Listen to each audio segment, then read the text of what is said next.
Hey there. Thanks for tuning into my YouTube channel. We're going through the book of Job, and we're learning a few things and just taking notes. Job is a wonderful man of God. He's favored by God. He's what you would call a man with clean hands and a pure heart.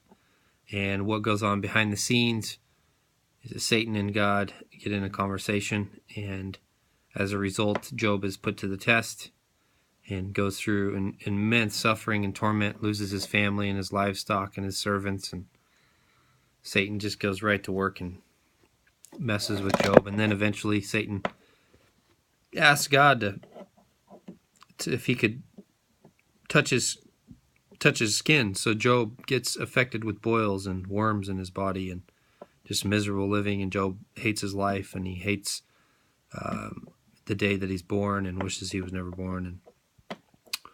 And then Job has three friends that are so-called friends that come to comfort him, and they sit with him for 7 days. And because of his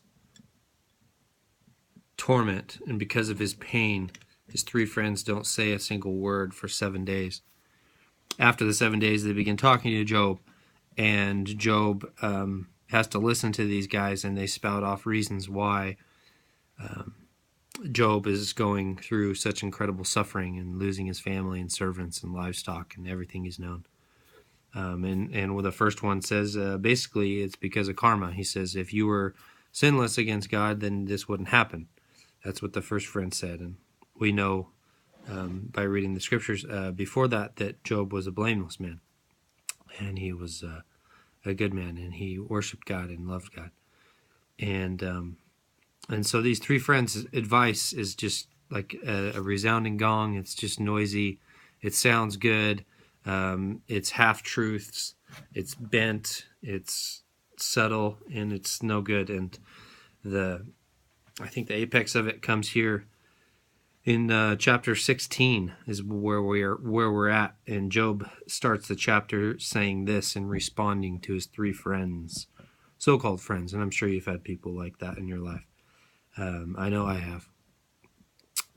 Chapter 16 says, Then Job replied, I have heard many things like these. Miserable comforters are you all.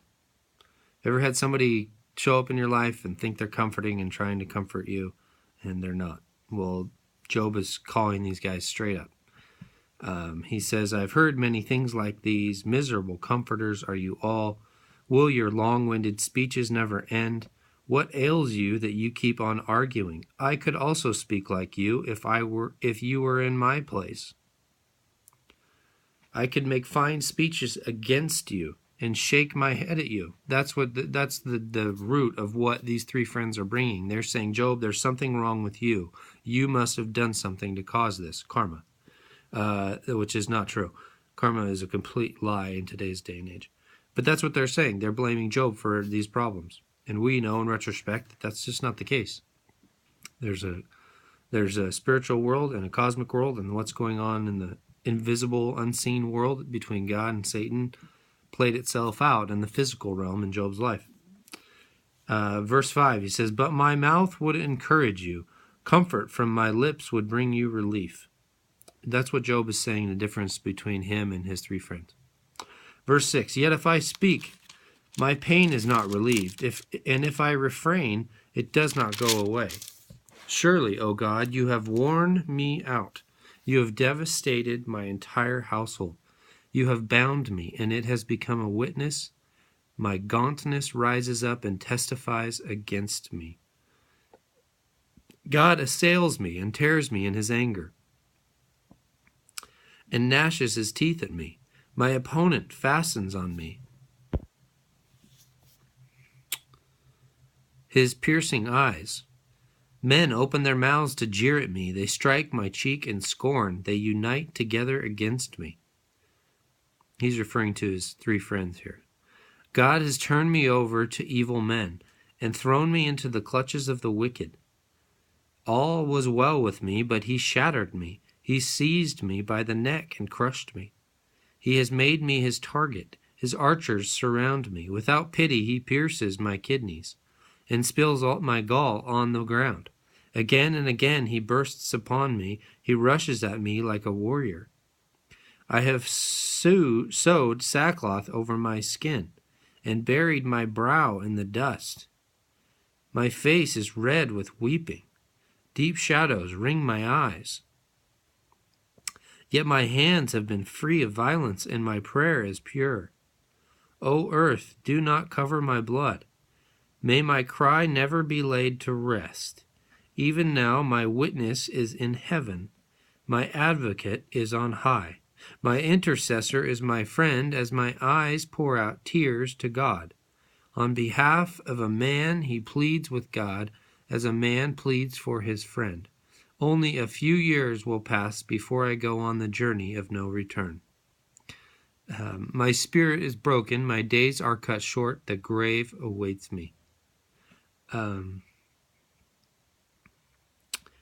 What an incredible book of the Bible. What an incredible book that God would give us this book, to give us insight into Job's life, his suffering, and record that for us, to give us understanding, to correct us when we're wrong, to help us see that there's more than meets the eye, to help us understand that behind the scenes in the unseen world, there's demonic forces that we wrestle against. And this is not a flesh and blood battle. This is a spiritual kingdom battle. And Job is right in the thick of it, and God has used Job in his lifetime to display what's going on, and used him in ways that we're to learn from, that we get to learn from. And we also get to learn from his three friends, how not to be like. The kind of friends that are just super brainiac, and they think they have it all right, and they have no compassion or no understanding, and certainly no real wisdom, because if they did, they would understand what's going on. And I think that's Job's cry here. He's going, I don't understand this. I don't understand this. I don't know what I did. I don't know why I'm going through this, but this is what it feels like, Job says. This is what it feels like. He's getting pierced by God. He's getting grabbed by the neck and hung up by the neck, and God is hitting him with piercing him and attacking him like a warrior. Those are probably real analogies of what it feels like to what he's going through. And he's crying out for answers, and eventually he'll get them.